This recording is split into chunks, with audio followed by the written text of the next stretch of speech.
வாங்க ஏப்ரல் 2, 2026 போலாம். இந்திய பங்குச்சந்தை சரித்திரத்துல இது ஒரு மறக்க முடியாத நாள்.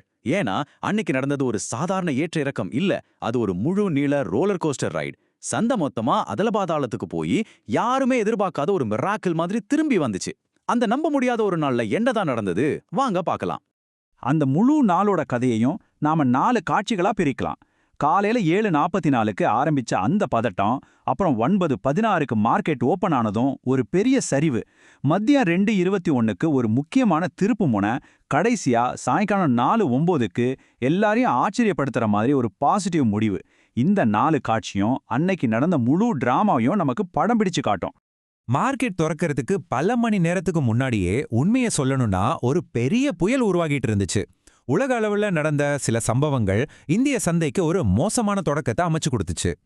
இதுக்கு காரணம் இதுதான். அமெரிக்கா ஈரானுக்கு எதிராக தன்னோட தாக்குதலை இன்னும் தீவிரப்படுத்த போகுதுன்னு வந்த ஒரு செய்தி உலக முதலீட்டாளர்கள் மத்தியில ஒரு விதமான பீதியை கிளப்பிச்சு.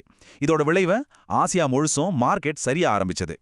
நம்ம மார்க்கெட் ஓபன் ஆகிறதுக்கு முன்னாடியே சிங்கப்பூர்ல ட்ரேட் ஆகிற ஜிஐஎஃப்டி நிஃப்டி 400 பாயிண்ட்க்கு மேல விழுந்திருந்தது. இது ஒரு பெரிய ஆபாய சங்கு மாதிரி.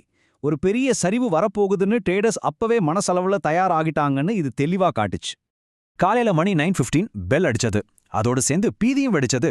எல்லாரும் பங்குகளை விற்க ஆரம்பிச்சாங்க. மார்க்கெட் முழுக்க ஒரு பெரிய செல்லிங் பிரஷர் உருவாகுச்சு. அந்த குளோபல் டென்ஷனோட நேரடி பாதிப்பு இதுதான். மார்க்கெட் ஓபன் ஆன நிமிஷத்திலேயே சென்செக்ஸ் சுமார் 1404 பாயிண்ட்ஸ் சரிஞ்சது. இது உண்மையிலே ஒரு பயங்கரமான தொடக்கம். அந்த விற்பனை அலை அங்கேயும் நிக்கல. ஒரு கட்டத்துல சென்செக்ஸ் 2% மேல, அதாவது 1750 பாயிண்ட்ஸ் வரைக்கும் சரிஞ்சுது. நினைச்சு பாருங்க, சில மணி நேரத்துல முதலீட்டாளர்களோட கோடிக்கணக்கான பணம் காத்துல கரைஞ்சு போச்சு. இத பாருங்க, மார்க்கெட்டோட ஃபியர் இண்டெக்ஸ், அதாவது பயக்குறியதுன்னு சொல்லப்படுற VIX 6%க்கும் மேல எகிரிச்சு. மார்க்கெட்ல எந்த அளவுக்கு பயமோ நிலையற்ற தன்மையும் இருந்துச்சுங்கிறதுக்கு இது ஒரு நேரடி சாட்சி. சரி, எல்லாம் முடிஞ்சதே, இன்னைக்கு மார்க்கெட் காலி அப்படின்னு எல்லாரும் நினைச்சிட்டு இருந்தப்போ மதிய நேரத்துல கதையில ஒரு பெரிய ட்விஸ்ட்.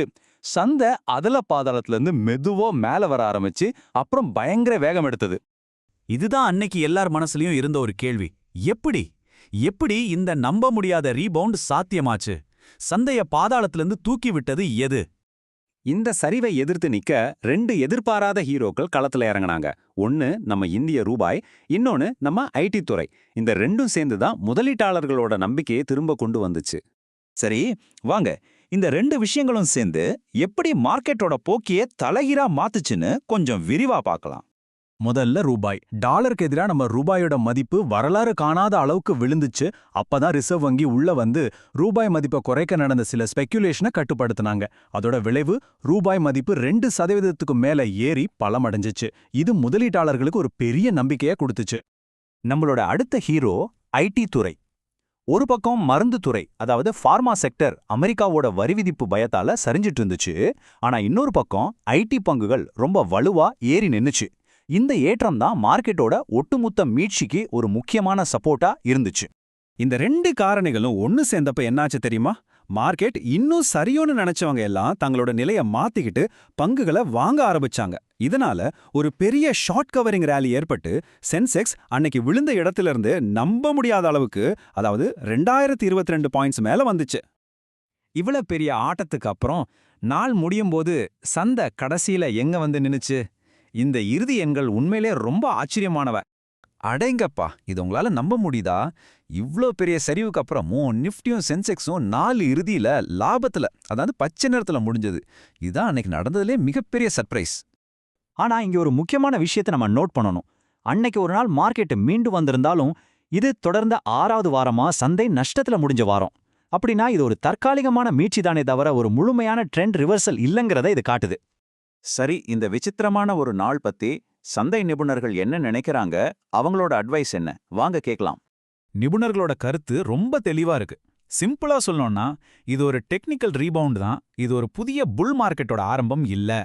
அதனால உலக அளவுல இருக்கிற நிலையற்ற தன்மையை மனசுல வச்சுக்கிட்டு ட்ரேடர்ஸ் ரொம்ப அக்ரெசிவா ட்ரேட் பண்ணாம எச்சரிக்கையா இருக்கணும்னு சொல்றாங்க. முக்கியமா கம்பெனிகளோட ஃபண்டமெண்டல்ஸ், அதாவது அதோட உண்மையான செயல்பாட்டை விட இப்போதைக்கு வர்ற தலைப்புச் செய்திகளை வச்சு தான் மார்க்கெட் இயங்குது. மத்திய கிழக்குல பதற்றம் நீடிக்கிற வரைக்கும் இந்த நிலைமை தொடரும்னு சொல்றாங்க. கடைசியா இது நம்மள ஒரு முக்கியமான கேள்விக்கு கொண்டு வருது. மார்க்கெட்டை தலைப்புச் செய்திகள் தான் ஆட்டி படைக்குதுன்னா, ஒரு முதலீட்டாளரா நீங்க இந்த தேவையில்லாத இரைச்சல்களை எல்லாம் ஒதுக்கி வச்சுட்டு எப்படி தெளிவான முடிவுகளை எடுக்க முடியும்? இத பத்தி யோசிச்சு பாருங்க.